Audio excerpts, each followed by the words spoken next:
Cheminer ensemble, la série culture de Chandail et Chignon, le podcast des bibliothèques de Saint-Médard-en-Jalles. Cheminer ensemble, le point G de la culture par les bibliothécaires de Saint-Médard-en-Jalles. Cheminer ensemble. Mélissa Castillon, 25 ans, étudiante, titulaire d'un master de recherche en bande dessinée et bibliothécaire, parle du bishonen, un type de personnage masculin présent dans les mangas. Étymologiquement, le terme bishonen renvoie à l'idée d'une beauté efféminée, étant donné qu'il est composé du préfixe bi, qui signifie beauté, mais qui s'emploie exclusivement pour décrire la beauté féminine, accompagné du terme shonen, qui veut dire garçon. Le terme est apparu dans les années 1970 pour qualifier, de manière générale, les protagonistes de shoujo manga, notamment ceux du clan des pauvres de Moto Hagio. On les décrit généralement comme ayant une apparence efféminée, voire androgyne. Assez grands et longilines, très peu musclés, c'est surtout leur visage qui fait écho à une idée de la féminité telle que représentée dans les mangas, ayant des traits très fins, de gros yeux et un menton très peu prononcé. D'après l'enseignant-chercheur James Walker, son esthétique telle que présente actuellement dans les mangas proviendrait d'une hybridation entre différents concepts. Le bishoujo, idéal féminin japonais, des célébrités comme David Bowie, des petits chanteurs de Vienne, et de ce qu'il nomme les esthètes et décadents européens du XIXe siècle. La célébration de la beauté masculine est fermement ancrée dans la culture japonaise, si bien que l'on peut à minima dater cette représentation à la période de Edan, 794-1185, moment où des autrices comme Murasaki Shikibu commencent à célébrer les charmes de jeunes hommes issus de l'aristocratie, mais aussi de contes sur les beaux garçons alcooliques, les Shingo Monogatari, ainsi que de certains prêtres bouddhistes. On date souvent son origine à l'œuvre L'Odieux du Genji, paru dans les années 1010, et à son personnage principal, un prince surnommé le Radieux, d'une beauté qui s'apparenterait à l'esthétique bishonen. Cependant, le développement d'une littérature vouée à vanter les charmes de la beauté masculine ne se fera réellement qu'à l'époque d'Edo, années 1603-1868, notamment à travers des œuvres comme Le Grand Miroir de l'amour mâle de Ihara Saikaku, qui est paru en 1687. Et qui met en scène des relations amoureuses entre des samouraïs et des jeunes hommes, ainsi qu'entre de riches citadins et des jeunes acteurs de kabuki. Le kabuki étant un théâtre traditionnel japonais qui a probablement également contribué à l'esthétisation du bishonen, étant donné que de jeunes comédiens efféminés y jouent le rôle de femmes. L'esthétisation efféminée de jeunes hommes perdure jusqu'au XXe siècle, et ce notamment à travers les artistes comme Tashoka Takabatake, peintre lyrique qui publiera des illustrations de jeunes garçons dans les magazines Nihon Shonen. Ces illustrations deviennent rapidement l'idéal masculin caractérisé par ses ambivalentes passivité, fragilité, fugacité et douceur, selon la chercheuse Barbara Hartley, et cela contribue à la diffusion esthétique de ce qui sera plus tard appelé le bishonen. Face à la description du type de personnage ainsi qu'au rapprochement que l'on peut faire avec le modèle bishoujo, il est légitime de considérer que ce type de personnage est le résultat d'un modèle féminin transposé sur des personnages masculins. Certains académiciens poussent la réflexion jusqu'à considérer que le bishonen présent dans les mangas ne sont autres que des femmes dans des corps d'hommes. Ce point de vue est notamment défendu par Yukari Fujimoto de l'université de Meiji. Selon elle, ces personnages se trouvent dans la continuité des femmes se travestissant en hommes dans d'anciens shoujo mangas. Les plus populaires sont probablement Oscar dans La Rose de Versailles et Saphir dans Princesse Saphir. Ces personnages sont directement inspirés des otokoyaku, femmes tenant le rôle masculin dans la revue ou compagnie théâtrale Takarazuka. Le bishonen est un concept très lié à l'art du manga, en particulier ceux qui sont destinés à un public féminin, les shoujo puis les josei. Idéal de la beauté masculine dans ces mangas, les personnages masculins sont en réalité presque tous bâtis sur ce modèle, en particulier lorsqu'il s'agit de romances. On peut supposer que l'objectif éditorial est de rendre le personnage désirable au lieu des lectrices. C'est quoi un chandail? C'est un pull? Sans manches. Non mais faut que je le vive. Ah d'accord, ok. Je peux donner des exemples précis de personnages bishonen. Par exemple, les personnages de Carnival, un manga de Toya Mikanagi. Il était prépublié depuis août 2007 dans le magazine Monthly Comic Zero Sun de l'éditeur Ishijincha et compte 28 tomes. Dans un univers fantaisiste et coloré, on suit les personnages de Nai, un jeune garçon à la recherche de Karoku, l'homme qui l'a élevé. Pendant ses recherches, il fait la rencontre de Gariki, un petit bandit qui décide de l'accompagner dans sa quête.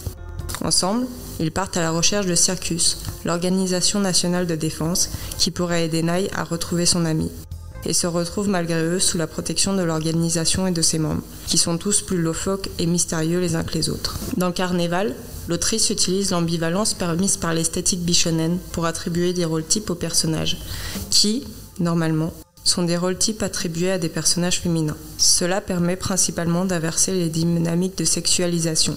Les protagonistes deviennent objets de fantasmes pour le public féminin, à travers des codes qui sont généralement réservés aux personnages féminins et à l'attention d'un public masculin.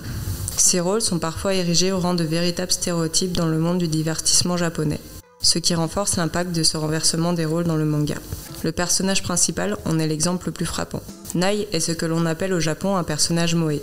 Le moe est un terme argotique qui provient du verbe moeru, que l'on pourrait traduire de manière assez imagée par « avoir un coup de cœur ». Il est utilisé pour décrire un sentiment d'affection envers un type de personnage féminin particulièrement mignon, qui dégage une certaine idée de pureté et de naïveté.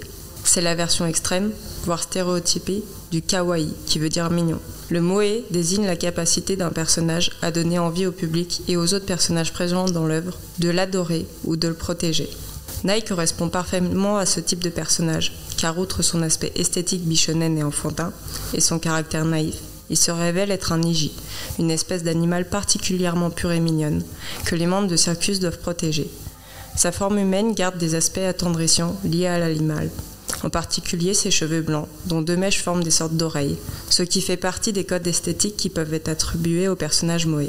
Par ailleurs, l'idée du bishonen induit plusieurs autres notions présentes dans les mangas, qui rendent la distinction des genres féminin-masculin de plus en plus poreuse. Pour James Walker, le bishonen vit en dehors du monde hétéropatriarcal, étant une sorte de troisième sexe se caractérisant par ses propres codes.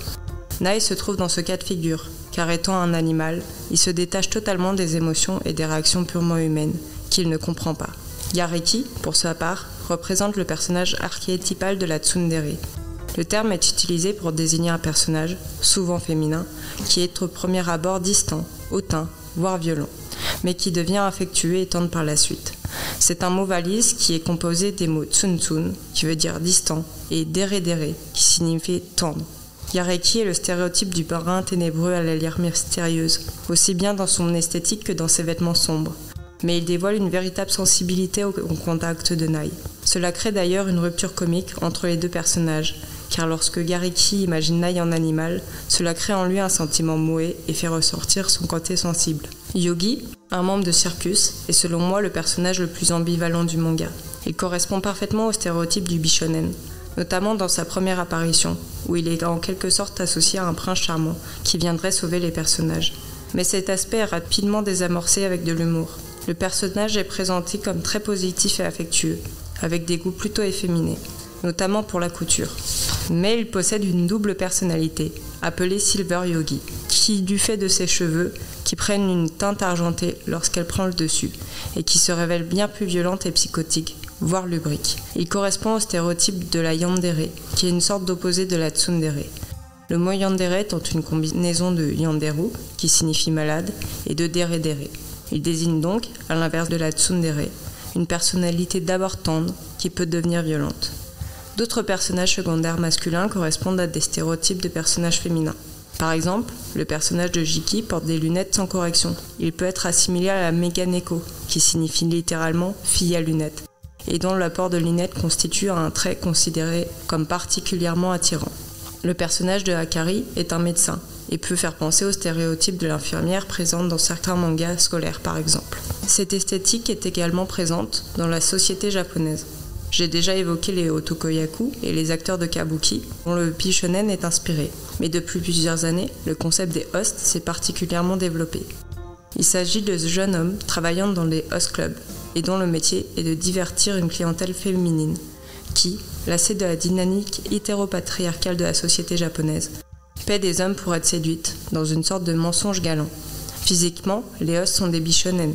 Ils sont androgynes et imberbes, pour ne pas ressembler au type d'homme mari-père que les clientes cherchent à oublier. Psychologiquement aussi, les hosts travaillent dans une personnalité bien définie. Par exemple romantique, comique ou bad boy. que les femmes choisissent en fonction de leurs préférences, un peu à l'image des stéréotypes que nous avons abordés plus tôt. Au final, les hostes, tout comme le bishonen, ont pour objectif de satisfaire un public à travers leur esthétique, que ce soit pour attirer une clientèle dans le cas des hostes ou un lectorat dans le cas du bishonen. Semez vos envies et cultivez votre curiosité en attendant le prochain podcast des médiathèques de Saint-Médard-en-Jalles. Abonne-toi. Cheminer ensemble, la série culture de Chandaille et Chignon, le podcast des bibliothèques de Saint-Médard-en-Jalles. Cheminer ensemble, le point G de la culture par les bibliothécaires de Saint-Médard-en-Jalles. Cheminer ensemble. Ça vous a plu ? Vous reviendrez ?